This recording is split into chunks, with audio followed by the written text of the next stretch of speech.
Welcome back to my channel. आज हम continue करने वाले हैं standard 12 OC chapter 1 nature and significance of management का पार्ट 3। अगर आपने पार्ट 1 और पार्ट 2 नहीं देखा है तो लिंक्स मैंने डिस्क्रिप्शन में दे दी है, प्लीज जाके पहले पार्ट 1 और पार्ट 2 देख ले, क्योंकि अगर पार्ट 1 और पार्ट 2 नहीं देखा है तो पार्ट 3 आपको बिल्कुल भी समझ नहीं आने वाला है।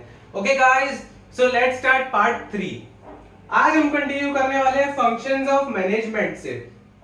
ओके, फंक्शंस ऑफ मैनेजमेंट पहली बात है कौन से ओके, मेनली जो फंक्शंस है वो है प्लानिंग, मतलब के प्लान्स बनाना, फिर ऑर्गेनाइजिंग मतलब प्लान्स को इंप्लीमेंट करना, फिर स्टाफिंग वो इंप्लीमेंट करने के लिए जो स्टाफ है उसे अरेंज करना, फिर उसके बाद डायरेक्टिंग, स्टाफ अगर कोई मिस्टेक करता है तो उसे गाइडेंस देना या उसे मोटिवेट करना, उसे डायरेक्टिव में इंक्लूड किया जाता है, और कंट्रोलिंग, उसके बाद भी अगर प्लान में अगर इंप्लीमेंटेशन में कोई मिस्टेक रह जाती है तो उसे करेक्ट करना किसका काम है? कंट्रोलिंग का।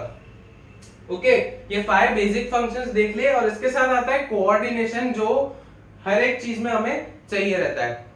अब अलग अलग मैनेजमेंट एक्सपर्ट्स ने अलग अलग टाइप्स दिए फंक्शंस के।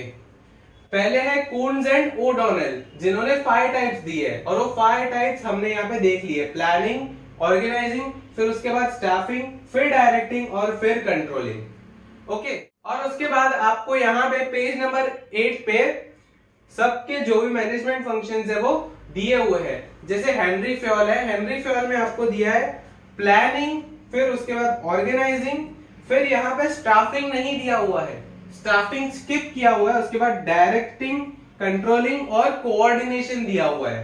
ओके, मतलब दोनों के 5 फंक्शंस है, लेकिन एक डिफरेंस है, यहाँ पे स्टाफिंग को स्किप किया गया है और लास्ट में कोऑर्डिनेशन को ऐड किया गया है। किसमें? हेनरी फ्योल के फंक्शंस में।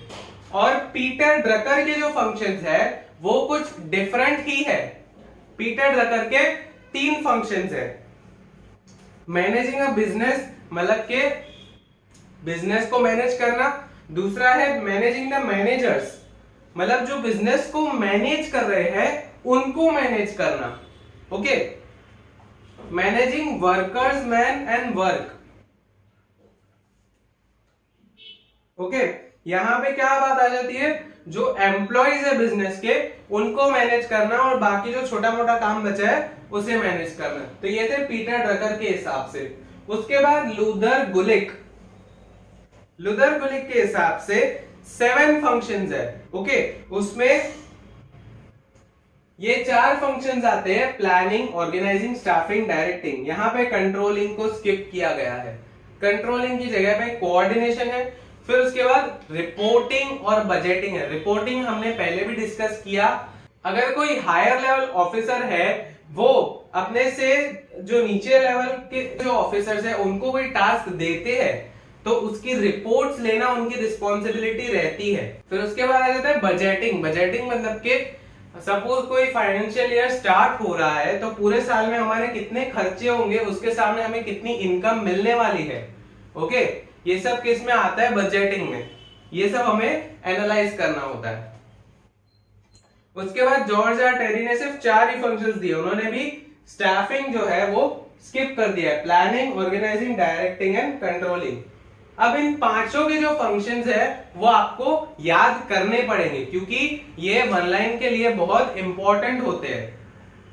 ओके, वन लाइन में आपको कितनी बार पूछा जाता है कि कून्स एंड ओडोनेल के हिसाब से कितने मैनेजरियल फंक्शंस है या कितने फंक्शंस ऑफ मैनेजमेंट है, तो आपको 5 लिखना होगा। वैसे ही सबके लिए पूछा जाता है कि किसके हिसाब से कितने मैनेजरियल फंक्शंस है। ओके, ये एमसीक्यूज में और वीएसए में बहुत बार पूछा जाता है। अब हम एक एक मैनेजरियल फंक्शन के बारे में डिटेल में पढ़ते हैं। सबसे पहला फंक्शन जो प्राइमरी फंक्शन है वो है प्लानिंग। प्लानिंग के बिना और कोई भी फंक्शन नहीं किया जा सकता मैनेजमेंट में। ओके, प्लानिंग क्या होता है? प्लान्स बनाना, जो फ्यूचर होता है उसे फोरकास्ट करना। ओके, प्लानिंग में क्या आता है? जो फ्यूचर होता है उसे फोरकास्ट करना। फोरकास्ट करना मतलब कि फ्यूचर कंडीशंस पहले से ही एज्यूम कर लेना और उस हिसाब से हमें आगे क्या काम करना है वो पहले से ही हमें प्लान कर लेना। ओके, फॉर एग्जाम्पल हमें पता है कि फ्यूचर में गवर्नमेंट पॉलिसीज बदलने वाली है और उसमें क्या बदलाव आने वाला है वो भी हमने एज्यूम कर लिया है। ओके, तो उस हिसाब से हमें फ्यूचर में ऐसे कौन से स्टेप्स लेने होंगे जिससे हमारे बिजनेस को ज्यादा से ज्यादा प्रॉफिट हो, वो स्टेप्स जो हम डिसाइड करते हैं उस प्रोसेस को क्या कहा जाता है, उसे प्लानिंग कहते हैं। ओके, अब प्लान्स कैसे होने चाहिए, तो प्लान्स फ्लेक्सिबल होने चाहिए। ओके, प्लान्स फ्लेक्सिबल होने चाहिए, क्यों? क्योंकि फ्यूचर कंडीशंस हम सिर्फ एज्यूम करते हैं, फ्यूचर के लिए कोई भी कंफर्मली नहीं कह सकता कि भाई फ्यूचर में ये होने वाला है या वो होने वाला है। हम में से कोई भी ये कंफर्म नहीं बता सकता कि फ्यूचर में गवर्नमेंट पॉलिसी चेंज करेगी या टैक्स रेट्स बढ़ेंगे। ओके, या कोई लॉकडाउन आने वाला है या कोरोना आने वाला है, किसी को पता नहीं था। ओके, इसलिए प्लान्स फ्लेक्सिबल होने चाहिए ताकि हम उन्हें फ्यूचर सर्कमस्टेंस के हिसाब से चेंज कर सके। ओके, जो फ्यूचर कंडीशंस है वो हमेशा चेंज होती रहती है, जरूरी नहीं है जैसा हमने अज्यूम किया है वैसा सेम टू सेम फ्यूचर में अकर हो। ओके, इसलिए प्लान्स फ्लेक्सिबल होने चाहिए। अब प्लान तो हमने बना लिया, लेकिन उसके लिए हमें एक फॉर्मल स्ट्रक्चर चाहिए जो उस प्लान को इंप्लीमेंट करे। वो काम किसका होता है? ऑर्गेनाइजिंग का। ऑर्गेनाइजिंग मतलब के सिंपली जो हमने प्लान्स बनाए हैं उस हिसाब से अलग अलग एम्प्लॉयज में, अलग अलग सुपीरियर्स में ऑथोरिटी और रिस्पॉन्सिबिलिटी डिवाइड करना। ऑथोरिटी मतलब के पावर और रिस्पॉन्सिबिलिटी मतलब के उस चीज की जिम्मेदारी। अब आप एक बंदे को जिम्मेदारी सौंप रहे हो कि इस बार जो सेल्स का पूरा काम है वो तुम्हें ही संभालना है, लेकिन उसके साथ आप उस चीज की पावर नहीं दे रहे हो। मतलब वो बंदा अपने हिसाब से उस सेल्स के काम को हैंडल नहीं कर सकता। उसे बार बार आपसे पूछना पड़ेगा कि ये टेक्निक मैं इस्तेमाल कर सकता हूं ताकि हमारी सेल्स बढ़ सके, या सेल्स बढ़ानी है तो मैं इस मेथड का यूज करूं कि नहीं करूं। उस चीज के लिए आपको मतलब वो जो एम्प्लॉय है या जिसको भी आपने वो रिस्पॉन्सिबिलिटी दी है उसे आपके पास आना पड़ेगा बार बार पूछने के लिए। उससे आप भी डिस्टर्ब हो रहे हो और जिसे आपने रिस्पॉन्सिबिलिटी दी है वो भी डिस्टर्ब हो रहा है। इसलिए क्या होगा, आप उसे पावर भी दे दोगे ताकि वो अपनी क्रिएटिविटी से सेल्स बढ़ा सके। उसके पास फुल छूट है कि वो अपना काम अपने तरीके से कर सकता है। ओके, फिर उसके बाद आता है स्टाफिंग। स्टाफिंग में क्या होता है, जैसे कि कोई बॉटम लेवल पे कोई एम्प्लॉय है, ठीक है, वो बहुत अच्छा काम कर रहा है तो हमने क्या किया, उसे प्रमोशन दे दिया, अब वो मिडिल लेवल में आ गया। लेकिन उसके साथ क्या हुआ, बॉटम लेवल पे जहां पे उसकी पोस्ट थी, ओके, वो जिस पोस्ट पे था बॉटम लेवल पे, अब वो पोस्ट वैकेंट है, मतलब उस जगह पे अभी किसी को आना पड़ेगा। उसके लिए हम क्या करते हैं, रिक्रूटमेंट करते हैं। रिक्रूटमेंट मतलब क्या होता है, नए एम्प्लॉयज को वेलकम करना। ओके, मतलब बिजनेस को टाइम टाइम पे एम्प्लॉयज की जरूरत पड़ती रहती है, इसलिए हमें स्टाफिंग की जरूरत बार बार पड़ती रहती है। ओके, फिर उसके बाद आता है डायरेक्टिंग। अब स्टाफ है तो स्टाफ भी तो इंसानों में ही आता है, ठीक है, और इंसान से तो मिस्टेक्स होती ही रहती है, या कभी कभी डीमोटिवेट हो जाता है इंसान। तो इन सब चीजों में क्या काम आता है, डायरेक्टिंग काम आता है। डायरेक्टिंग में क्या होता है, जो सुपीरियर्स होते हैं या सुपरवाइजर्स होते हैं, वो सबऑर्डिनेट्स यानी कि उनके नीचे जो एम्प्लॉयज काम कर रहे हैं उनका जो फंक्शन है वो लोग ऑब्जर्व करते हैं कि वो किस तरह से काम कर रहे हैं, या हमने जो प्लान बनाया है उस हिसाब से वो काम कर रहे हैं या नहीं कर रहे हैं, वो पहले ऑब्जर्व करते हैं। फिर उसके बाद अगर उन्हें लगता है तो वो एम्प्लॉयज को नेसेसरी गाइडेंस देते हैं और जरूरी इंस्ट्रक्शंस भी देते हैं। ओके, वो चीज को हम क्या कहते हैं, डायरेक्टिंग कहते हैं। ओके, फिर उसके बाद आ जाता है कंट्रोलिंग।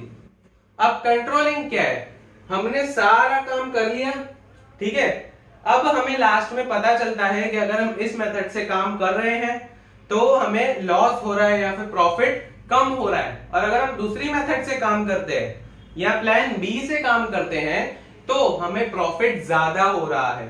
तो यहां पे हम क्या करते हैं, जो कंट्रोलिंग का क्या काम है कि सही मेथड से काम करना। अगर कोई मिस्टेक हमसे हो रही है तो वो कंट्रोलिंग क्या करता है, उसे फाइंड आउट करता है, और कंट्रोलिंग में हमें क्या करना होता है, न्यू मेथड्स बनाने होते हैं जिसकी वजह से वो मिस्टेक्स करेक्ट हो सके। ओके, तो ये थे हमारे फंक्शंस ऑफ मैनेजमेंट। इसके बाद हम पढ़ने वाले हैं कोऑर्डिनेशन। कोऑर्डिनेशन आपको पेज नंबर 9 पे दिया हुआ है लास्ट में, 1.7 कोऑर्डिनेशन। अब देखो पहली लाइन वही लिखी है जो मैंने बोली, coordination is required at every stage of management. Management के हर एक स्टेज पे कोऑर्डिनेशन चाहिए रहता है, चाहे वो प्लानिंग हो, ऑर्गेनाइजिंग हो, स्टाफिंग हो, डायरेक्टिंग हो या कंट्रोलिंग हो। ओके, कोई भी स्टेज हो वहां पे हमें कोऑर्डिनेशन चाहिए रहता है। ओके, फिर उसके बाद meaning of coordination, to bring coordination and harmony among the different functions carried out by different departments of business unit is called coordination। अब जैसे हमने देखा था मिडिल लेवल के हिसाब से बिजनेस में बहुत सारे अलग अलग डिपार्टमेंट्स होते हैं और वो अपना ही काम संभालते हैं, किसी और डिपार्टमेंट का काम देखने नहीं जाते हैं वो। ओके, लेकिन इसका मतलब ये नहीं कि उन सबके बीच में कोऑर्डिनेशन नहीं होता है। अगर वो लोग एक दूसरे के साथ एडजस्ट करेंगे तो ही बिजनेस सक्सेसफुल हो पाएगा। और वो कोऑपरेशन लाना या वो हार्मनी लाना किसका काम होता है, कोऑर्डिनेशन का, या उस चीज को हम क्या कहते हैं, कोऑर्डिनेशन कहते हैं। उसके बाद characteristics of coordination. First one, coordination is required in all the activities right from planning to controlling. मैंने क्या कहा, प्लानिंग से लेके कंट्रोलिंग तक जितने भी स्टेजेस हैं, जितनी भी एक्टिविटीज है मैनेजमेंट की, सब में हमें कोऑर्डिनेशन चाहिए रहता है। सेकंड है, coordination is required at every level of management, मतलब कि top level, middle level, bottom level, तीनों लेवल पे कोऑर्डिनेशन की जरूरत पड़ती है। फिर थर्ड है, success of coordination depends upon effective communication. अब कोई भी सुपीरियर है या कोई भी सुपरवाइजर है, वो अपने सबऑर्डिनेट यानी कि उसके अंडर जो एम्प्लॉय है उससे वो किस तरीके से बात कर रहा है या किस तरीके से उसे हैंडल कर रहा है, उस पे कोऑर्डिनेशन का सक्सेस डिपेंड करता है। Okay, coordination is not possible without cooperation. अब इसका क्या मतलब होता है कि जो नीचे एम्प्लॉयज है, अगर एम्प्लॉयज आपस में एडजस्ट नहीं करेंगे, आपस में कोऑपरेट नहीं करेंगे तो कोऑर्डिनेशन सक्सेसफुल नहीं हो पाएगा। ओके, फिर optimum utilisation of business resources is possible due to coordination. Optimum utilisation, ये पॉइंट हम पहले भी पढ़ चुके हैं, मतलब कि वेस्टेज जो होता है, हमारे पास जो अवेलेबल रिसोर्सेज है उसका मैक्सिमम यूसेज करना होता है हमें, तो वेस्टेज जो होता है वो ऑटोमेटिकली क्या हो जाता है, कम हो जाता है। उसे हम कहते हैं optimum utilisation of resources.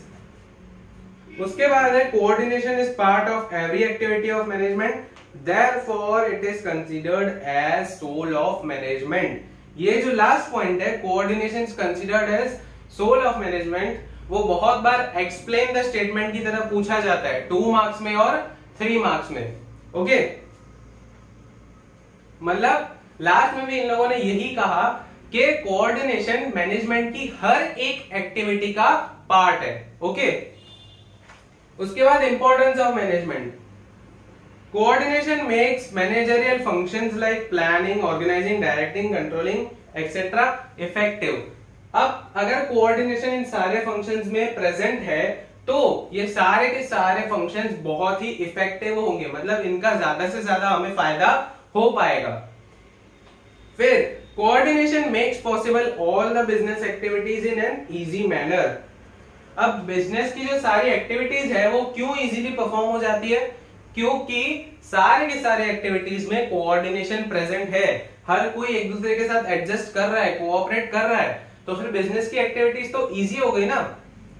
Okay, फिर उसके बाद coordination does not leave work incomplete and there is no possibility of duplication of work. अब कोई भी वर्क कोऑर्डिनेशन की वजह से डुप्लीकेट नहीं होता है। डुप्लीकेट मतलब कि 2 बार नहीं किया जा सकता। अगर एक टास्क ऑलरेडी हो गया है तो वो रिपीट नहीं होता। किसकी वजह से? कोऑर्डिनेशन की वजह से। या कोई भी काम है वो छूट नहीं जाता है करने के लिए। किसकी वजह से? कोऑर्डिनेशन की वजह से। ओके, उसके बाद coordination maintains harmony among various departments of management. Management के जो भी डिफरेंट डिपार्टमेंट्स है उन सब के बीच में हार्मनी बनाने के लिए, उन सब के बीच में कोऑपरेशन बनाने के लिए कोऑर्डिनेशन हमें काम आता है। फिर फिफ्थ पॉइंट है coordination enables to maintain a balance between order and time of business activities perform by various departments.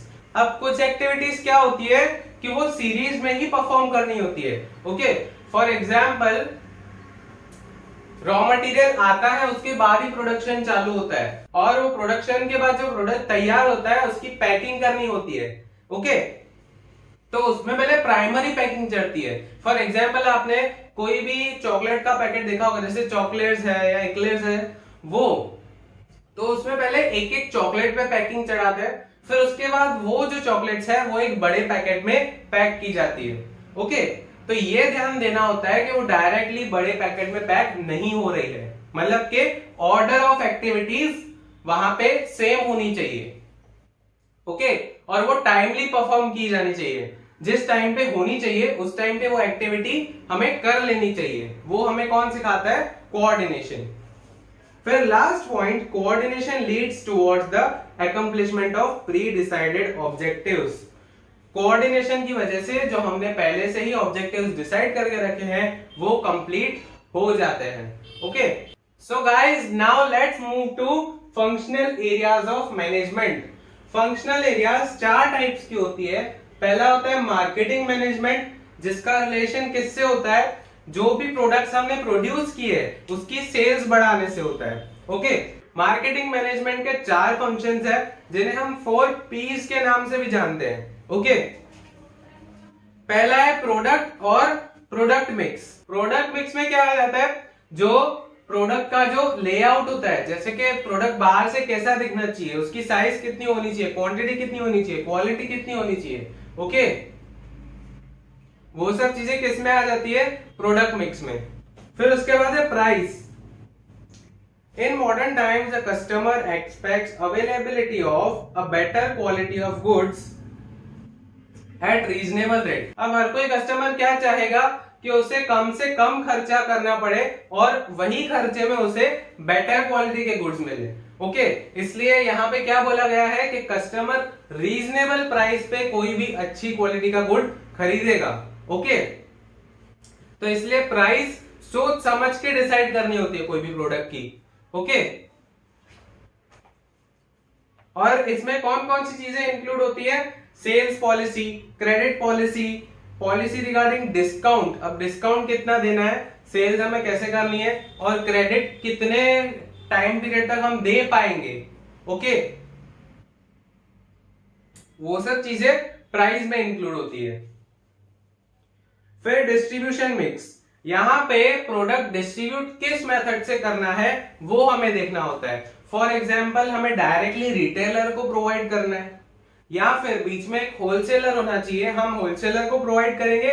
Wholesaler क्या करता है? लार्ज क्वांटिटी में वो गुड्स हमसे परचेज करता है और वही वो छोटी क्वांटिटीज में रिटेलर्स को प्रोवाइड करता है। अब हमें वो डिसाइड करना होता है कि हम डायरेक्टली रिटेलर को देंगे या फिर बीच में एक होलसेलर होना चाहिए। ओके, ये सब जो डिस्ट्रीब्यूशन के वेज होते हैं वो हमें डिसाइड करने होते हैं। उसके बाद आता है प्रमोशन। प्रमोशन में वो सारी चीजें इंक्लूड होती है जो प्रोडक्ट को सेल करने के लिए हमें नेसेसरी होती है, जैसे कि एडवर्टाइजमेंट हो गया, पब्लिसिटी हो गया। ओके, एडवर्टाइजमेंट और पब्लिसिटी में बहुत फर्क है। एडवर्टाइजमेंट हम पैसे देके करवाते हैं। ओके, पब्लिसिटी फ्री में होती है। अब उसके बाद आता है ह्यूमन रिसोर्स मैनेजमेंट। हर बिजनेस यूनिट में जो एम्प्लॉयज होते हैं वो लाइव एसेट्स होते हैं। ओके, वो लाइव एसेट्स की तरह गिने जाते हैं और वो इनवैल्यूएबल एसेट्स की तरह भी गिने जाते हैं, क्योंकि एम्प्लॉयज नहीं होंगे तो बिजनेस के कोई भी गोल्स हो, चाहे कितना भी छोटा गोल हो या कितना भी बड़ा गोल हो, वो एम्प्लॉयज के बिना सक्सेसफुल नहीं होने वाला है, वो हम अचीव नहीं कर पाएंगे। ओके, इसलिए उन्हें मैनेज करने के लिए ह्यूमन रिसोर्स मैनेजमेंट किया जाता है। अब उसके कैरेक्टरिस्टिक्स, अब ये हर एक टॉपिक 2 मार्क्स या 3 मार्क्स में पूछा जाता है। एचआरएम के कैरेक्टरिस्टिक्स भी पूछे जाते हैं और इंपॉर्टेंस भी पूछा जाता है 2 या 3 मार्क्स में। अब कैरेक्टरिस्टिक पढ़ते हैं। HRM include selection, training, promotion, direction to the employees. Selection मतलब ये रिक्रूटमेंट में क्या होता है, बहुत सारे जो लोग हैं जिनके पास नेसेसरी क्वालिफिकेशंस है वो अप्लाई करते हैं। अब उनमें से बेस्ट लोगों को हमें एम्प्लॉयज की तरह सिलेक्ट करना होता है, उसे कहते हैं हम सिलेक्शन ऑफ एम्प्लॉयज। फिर ट्रेनिंग, ट्रेनिंग मतलब कि उन्हें काम कैसे करना है, किस मेथड से करना है और कौन सा मेथड बेस्ट है, ये सब सिखाना, उसे ट्रेनिंग कहते हैं। ओके, फिर उसके बाद है प्रमोशन। अगर कोई एम्प्लॉय अच्छा काम कर रहा है तो उसे नीचे वाली पोस्ट से उठा के ऊपर उससे हायर पोस्ट पे डाल देना। ओके, फॉर एग्जाम्पल कोई एक जनरल एम्प्लॉय है, उसको उठा के मैनेजर बना देना। ओके, तो उसे क्या कहते हैं हम, प्रमोशन कहते हैं। ये सब काम कौन करता है, ह्यूमन रिसोर्स मैनेजमेंट। उसके बाद है सेकेंड पॉइंट में, HRM enables to accomplish business objectives by way of integrating them with individual objectives. Okay, अब इसमें क्या होता है, हर एक एम्प्लॉय का एक पर्सनल इंटरेस्ट भी होता है, उनके कुछ पर्सनल ऑब्जेक्टिव्स भी होते हैं। बिजनेस का ऑब्जेक्टिव क्या होता है कि हमें इस साल ज्यादा से ज्यादा प्रॉफिट कमाना है। वो कब पॉसिबल होगा, जब एम्प्लॉयज खुश होंगे। अब एम्प्लॉयज के पर्सनल इंटरेस्ट क्या होते हैं, एम्प्लॉयज के पर्सनल इंटरेस्ट होते हैं कि सपोज इस साल मुझे एक बड़ी गाड़ी लेनी है, या मुझे एक बाइक लेनी है, ओके, या मुझे बुलेट लेनी है, ओके, या मुझे एक बड़ा सा बंगला लेना है। ये होते हैं एम्प्लॉयज के पर्सनल इंटरेस्ट। अब ह्यूमन रिसोर्स मैनेजमेंट क्या करता है, वही ऑब्जेक्टिव्स को बिजनेस ऑब्जेक्टिव्स के साथ इंटीग्रेट कर देता है। मतलब उसका क्या काम होता है, एम्प्लॉयज को समझाना कि अगर इस साल बिजनेस को ज्यादा से ज्यादा प्रॉफिट होगा तो आपको भी बोनस मिल सकता है, और उस बोनस की वजह से आपके खुद के ऑब्जेक्टिव्स भी कंप्लीट हो सकते हैं। ओके, फिर उसके बाद basic function of human resource management is to manage the employees. अब यहां पे घूम फिर के बात वही आती है कि एचआरएम का मेन फंक्शन होता है एम्प्लॉयज को या स्टाफ को मैनेज करना। ओके, क्यों, क्योंकि वो बिजनेस की इनवैल्यूएबल एसेट्स है, क्योंकि स्टाफ के बिना बिजनेस कुछ भी नहीं है। It provide proper training and thus develops personnel for the job. अब जो एम्प्लॉय आता है उसे प्रॉपर ट्रेनिंग दी जाती है ताकि वो अपने जॉब को बहुत अच्छी तरीके से कर सके। Human resource management evaluates performance of employees and places them at the right position. अब जो अगर एम्प्लॉय अच्छा परफॉर्म कर रहा है या उसकी एफिशिएंसी ज्यादा है तो उसे क्या कर देते हैं, कोई नीचे जो लेवल पे पोस्ट होती है उसे वहां से उठा के हायर लेवल के पोस्ट पे रख देते हैं। जैसे कि मैंने पहले एग्जांपल दिया, किसी जनरल एम्प्लॉय को उठा के हमने मैनेजर बना दिया। क्यों, क्योंकि उसकी एफिशिएंसी अच्छी है, उसका परफॉर्मेंस अच्छा है और हमने उसे मैनेजर की पोस्ट के लिए एलिजिबल समझा है। ओके, इसलिए फिर efficient management can reduce labour turnover rate. Labour turnover rate क्या होता है, फॉर एग्जांपल कोई एम्प्लॉय आपकी कंपनी में आया, ठीक है, वो पहले जो नया नया एम्प्लॉय आता है उसे सेटल होने में बहुत टाइम लगता है। ओके, अगर फ्रेशर हो तो उसे ज्यादा टाइम लगता है, अगर एक्सपीरियंस्ड हो तो वो बहुत जल्दी सेटल हो जाता है वहां पे। लेकिन अगर उस एम्प्लॉय को आपके कंपनी की सर्विसेज या आपके कंपनी का बिहेवियर नहीं समझ में आता है तो वो आपकी कंपनी छोड़ के कहीं और जॉब करेगा। ओके, लेकिन वो यहां से एक्सपीरियंस तो लेके गया ना, मतलब जो यहां से सीख के गया वो सारे इंप्लीमेंटेशन वो दूसरी कंपनी में करेगा, तो उसमें फायदा दूसरी कंपनी को होगा, आपको नहीं। उल्टा आपको लॉस होने वाला है, क्योंकि आपको फिर से रिक्रूटमेंट करना है, फिर से आपको सारी मैगजीन्स में एडवर्टाइजमेंट डालनी है कि हमारे यहाँ वैकेंसी है, नया एम्प्लॉय चाहिए। ओके, वो सारे खर्चे आपको वापस करने पड़ते हैं। तो लेबर टर्नओवर रेट डिक्रीज होना चाहिए, और वही काम क्या करता है, एचआरएम करता है, क्योंकि वो एम्प्लॉयज को जॉब सेटिस्फैक्शन प्रोवाइड करता है। उसके बाद As a part of human resource management, conducive atmosphere is provided to employees. जैसे मैंने बताया HRM क्या करता है, एम्प्लॉयज को जॉब सेटिस्फेक्शन प्रोवाइड करता है. जॉब सेटिस्फेक्शन मतलब कि एम्प्लॉय को कोई भी कंप्लेन नहीं होनी चाहिए अपने जॉब के रिगार्डिंग. फॉर एग्जाम्पल उससे कहा जाता है कि आप 8 आवर्स हमारे लिए काम करो, उसके बदले में आपको पर मंथ कुछ 20,000 या 30,000 सैलरी मिलेगी, लेकिन हम उससे 8 आवर्स के बदले 12 आवर्स काम करवा रहे हैं, लेकिन सैलरी उसकी वहीं तक ही रख रहे हैं, मतलब कि 20 या 30,000 ही रख रहे हैं. तो ऑब्वियसली उस एम्प्लॉय को शिकायत हमसे होगी ही. ओके, वो खुश नहीं होगा हमारे वहां काम करके, क्योंकि ऑलरेडी उससे 4 घंटे हम एक्स्ट्रा काम करवा रहे हैं, लेकिन उसकी सैलरी नहीं बढ़ा रहे हैं हम. Okay, importance of human resource management. Efficiency of employees tends to increase. मतलब के जो एम्प्लॉयज होते हैं वो बहुत अच्छे से काम करने लगते हैं जब उन्हें मैनेज किया जाता है या उन्हें जॉब सेटिस्फेक्शन प्रोवाइड किया जाता है. अब ऑब्वियसली एम्प्लॉयज खुश है, ओके, वो अंदर से मोटिवेटेड है, तो अच्छे से काम करेंगे वो. फिर उसके बाद profitability of business increases. Employees अच्छे से काम करेंगे, एक्टिविटीज अच्छे से अकम्प्लिश होगी, ऑब्जेक्टिव्स मिनिमम टाइम में हमें अकम्प्लिश होंगे. ओके, तो उस वजह से क्या होता है, बिजनेस की जो प्रॉफिट कमाने की जो कैपेसिटी होती है ना, वो बढ़ जाती है ऑब्वियसली. फिर उसके बाद बिजनेस प्रेस्टीज इज मेंटेन्ड. ये कैसे, एम्प्लॉयज अच्छे से काम करेंगे, ठीक है, प्रॉफिट्स बढ़ते जाएंगे. प्रॉफिट्स बढ़ेंगे तो मार्केट में जो बिजनेस का नाम है, जो बिजनेस का फेम है, वो बढ़ता जाएगा. उसकी जो इज्जत है मार्केट में वो मेंटेन रहेगी या बढ़ेगी. ओके, फिर higher standards for the quality of goods और सर्विसेज आर मेंटेन्ड. अब अगर हम एम्प्लॉयज को मैनेज करेंगे तो वो भी कुछ हमें सजेशंस या आइडियाज दे सकते हैं, जिस वजह से हमारे प्रोडक्ट की क्वालिटी इंक्रीज हो सकती है, जिस वजह से जो कस्टमर है वो हमारे प्रोडक्ट से अट्रैक्ट ज्यादा हो सकते हैं. ओके, फिर उसके बाद feeling of oneness among employees is developed. अब एम्प्लॉयज को हम मैनेज करते हैं तो उनके बीच में कोऑर्डिनेशन डेवलप होता है, और फीलिंग ऑफ वननेस मतलब कि वो एकजुट होकर काम करते हैं. ओके, फिर उसके बाद maximum utilisation of factors of production is possible. अब फैक्टर्स ऑफ प्रोडक्शन कौन से होते हैं, land, labour, capital and entrepreneur.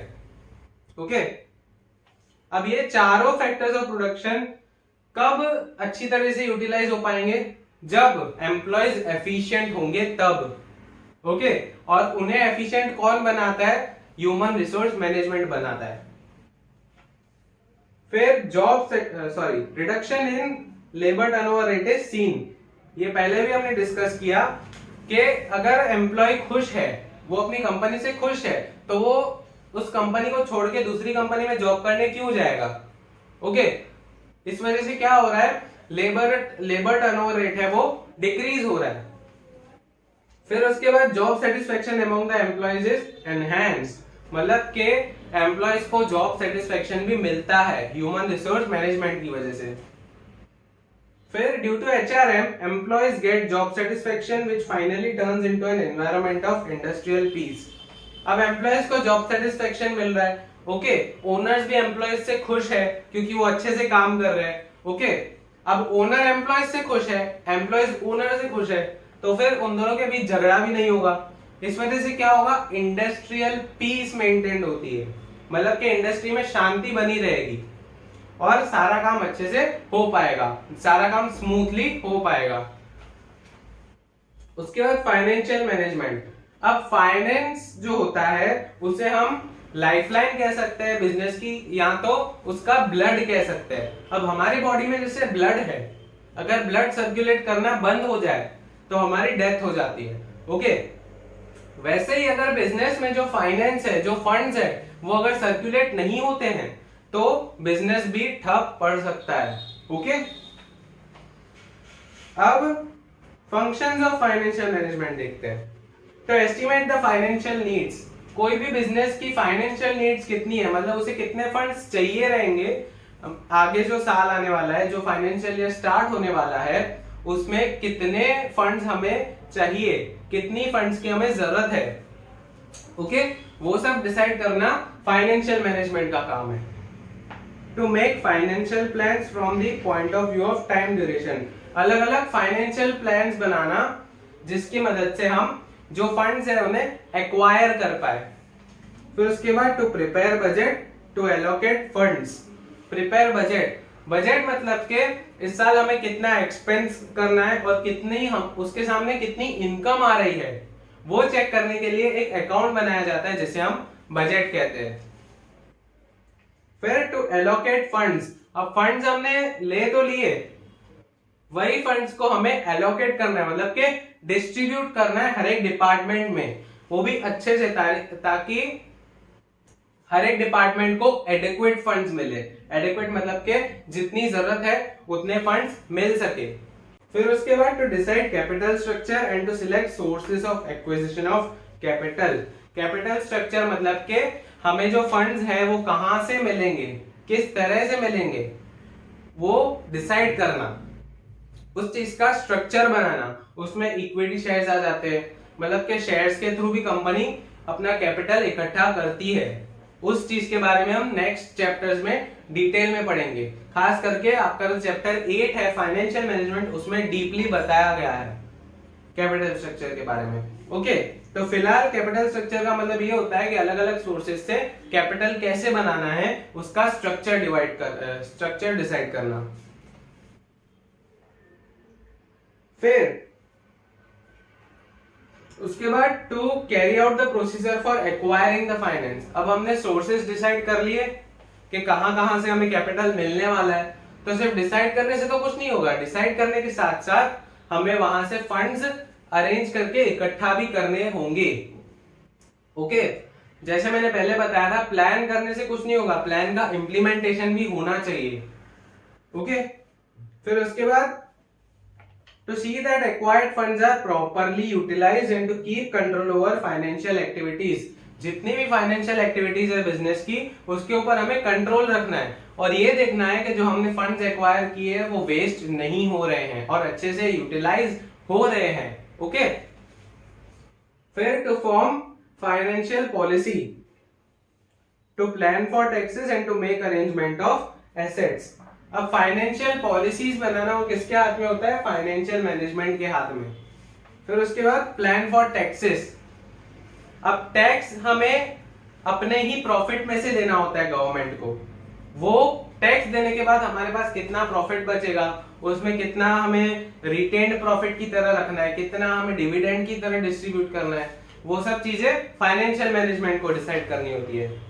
फिर to make arrangement of assets, अब एसेट्स की अरेंजमेंट करना मतलब के कितने फिक्स्ड एसेट्स है हमारे पास। फिक्स्ड एसेट्स मतलब के जो लॉन्ग टर्म के लिए हमारे एसेट्स होते हैं। फॉर एग्जांपल मशीनरी है, प्रोडक्शन करने के लिए जो हमारे पास मशीन्स है वो। फिर उसके बाद जो हमारी बिल्डिंग है जहां पे हम प्रोडक्शन करते हैं वो भी हमारी एसेट हुई। ओके, तो ये हो गई लॉन्ग टर्म एसेट्स। फिर शॉर्ट टर्म एसेट्स जैसे कि डेटर्स होते हैं।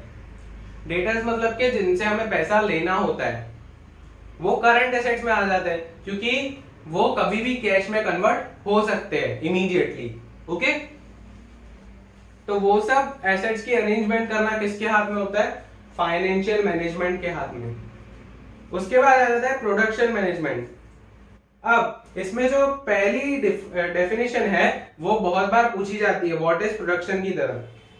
Process of conversion of naturally available raw materials into consumable finished goods with the help of human efforts। In short, raw materials को consumable goods में जब इंसान convert करता है तो उसे हम प्रोडक्शन कहते हैं। ओके, फिर functions of production management to decide production plan, कब प्रोडक्शन करना है, कितना प्रोडक्शन करना है, रॉ मटेरियल्स कहां से अरेंज करने हैं, ये सब डिसाइड करना वो प्रोडक्शन प्लान्स में आता है। ओके, और वो प्रोडक्शन प्लान कौन डिसाइड करता है, तो वो प्रोडक्शन मैनेजमेंट डिसाइड करता है। उसके बाद टू अंडरटेक प्रोडक्शन रिसर्च, अब प्रोडक्ट की क्वालिटी कैसे बढ़ानी है उसके लिए अलग अलग रिसर्च करने पड़ते हैं। वो किसमें इंक्लूडेड होते हैं, प्रोडक्शन रिसर्च में। वो भी कौन कैरी आउट करता है, प्रोडक्शन मैनेजमेंट। उसके बाद select product development as well as product mix. अब अगर हम किसी प्रोडक्ट की क्वालिटी बढ़ा सकते हैं या उसे अच्छी पैकिंग दे सकते हैं जिस वजह से कस्टमर्स हमारी तरफ अट्रैक्ट होंगे, तो उस चीज को अंडरटेक करना।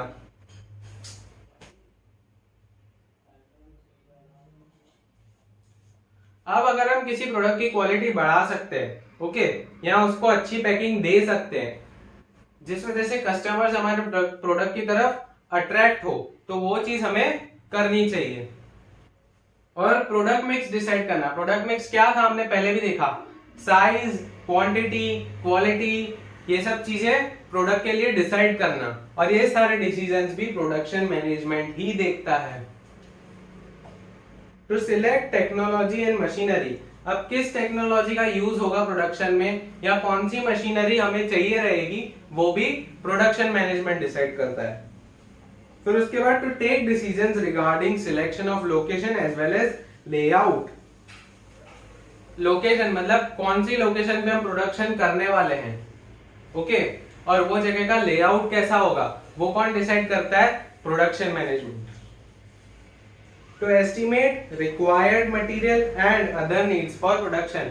रॉ मटेरियल हमें कितना चाहिए रहेगा वो एस्टिमेट करना, और प्रोडक्शन के लिए और जितने भी इक्विपमेंट या टूल्स चाहिए उसका खर्चा कितना होगा वो डिसाइड करना किसका काम है, प्रोडक्शन मैनेजमेंट का। उसके बाद to have production control and to have quality control. अब फॉर एग्जांपल कोई प्रोडक्ट है, उसकी मार्केट में डिमांड है 600 यूनिट की, हमने प्रोड्यूस किया है 1000 यूनिट्स, ओके, वो हमारी लिमिट है क्योंकि हम 400 यूनिट्स जो है वो स्टॉक में रख सकते हैं। लेकिन 1000 यूनिट्स जो हमारी लिमिट है उससे ज्यादा हमने प्रोड्यूस कर लिया, फॉर एग्जांपल 1500 यूनिट्स हमने प्रोड्यूस कर लिया है, तो इतना सारा जो स्टॉक है वो हम कहाँ करेंगे। अगर फॉर एग्जांपल कल इस प्रोडक्ट की डिमांड कम हो जाती है या इस प्रोडक्ट की डिमांड नहीं रहती है मार्केट में, तो इतना सारा स्टॉक तो हमारे लिए लॉस की तरह हो गया, ओके। तो प्रोडक्शन कितना करना है उसका भी कंट्रोल रखना। और to have quality control, product की जो क्वालिटी है उसे मेंटेन रखना। अगर हम उसे बढ़ा नहीं सकते तो एटलीस्ट उसे घटाना नहीं चाहिए, क्योंकि उसकी वजह से हमारे जो कस्टमर्स है वो हमारे प्रोडक्ट से दूर भागते हैं, पास नहीं आते। फिर उसके बाद to undertake activities to control expenditure और कॉस्ट। अब कॉस्ट हमारा जितना कम होगा उतना ही हमें प्रॉफिट ज्यादा होगा, तो वो कॉस्ट कम करने के लिए हमें जितनी भी एक्टिविटीज करनी चाहिए वो हम करेंगे। And to maintain and increase productivity. Productivity मतलब के प्रोडक्शन करने की कैपेसिटी वो इंक्रीज करना, ओके। ये सब काम किसका है, प्रोडक्शन मैनेजमेंट का। फिर to introduce variation and simplification in production. अब वेरिएशन मतलब के प्रोडक्ट की जितनी वेराइटीज होगी उतना ही जो कस्टमर है उसे चांस मिलेगा चूज करने का। अब फॉर एग्जांपल कोई मोबाइल की कंपनी है जैसे वीवो, तो वीवो का कोई एक मोबाइल नहीं है, उसके अलग अलग डिफरेंट मॉडल्स है, ओके। वो मॉडल्स में से कस्टमर डिसाइड करता है कि उसे कौन सा मॉडल परचेज करना है, ओके। मतलब उसमें वेराइटीज तो है ही ना। तो ये था प्रोडक्शन मैनेजमेंट, और प्रोडक्शन मैनेजमेंट के साथ साथ हमारा चैप्टर भी यहाँ पे कंप्लीट होता है, ओके। अब लास्ट में शॉर्टली हम रिवाइज कर लेते हैं कि हमने क्या क्या देखा है इस चैप्टर में। सबसे पहले हमने डिफरेंट मैनेजमेंट एक्सपर्ट्स की डेफिनेशंस देखी, Koontz and O'Donnell, Georgia Terry and Livingston, इन तीनों की हमने डेफिनेशन देखी। फिर उसके बाद कैरेक्टरिस्टिक्स ऑफ मैनेजमेंट देखे, फिर इंपॉर्टेंस ऑफ मैनेजमेंट देखा, फिर हमने देखा कि मैनेजमेंट एक साइंस कैसे है, आर्ट कैसे है और प्रोफेशन कैसे है, ओके। फिर उसके बाद हमने देखा different levels of management, top level management, middle level management और बॉटम लेवल मैनेजमेंट। फिर उन तीनों के बीच में डिफरेंस देखा, ओके। फिर उसके बाद हम शिफ्ट हुए फंक्शंस ऑफ मैनेजमेंट में, जो हमने इस पार्ट में भी देखा। फंक्शंस ऑफ मैनेजमेंट कौन से हैं, planning, organising, staffing, directing and controlling, ये 5 फंक्शंस है। और इन पांचों फंक्शंस में क्या प्रेजेंट होना चाहिए, तो कोऑर्डिनेशन, फिर कोऑर्डिनेशन के कैरेक्टरिस्टिक्स भी देखे हमने और इंपॉर्टेंस भी देखा। ओके, फिर उसके बाद हम आए फंक्शनल एरियाज ऑफ मैनेजमेंट में। उसमें 4 फंक्शनल एरियाज है, marketing management, HRM, financial management and production management. Okay, तो यहाँ पे हमारा चैप्टर कंप्लीट होता है। अगर आपको वीडियो अच्छा लगा तो लाइक कीजिए, कमेंट कीजिए, शेयर कीजिए और सब्सक्राइब करके बाजू में बेल बटन को टैप कीजिए ताकि आपको डेली मेरे वीडियोस की नोटिफिकेशंस मिलते रहे और आप नॉन स्टॉप पढ़ते रहे। Okay guys, thank you for watching and Tata.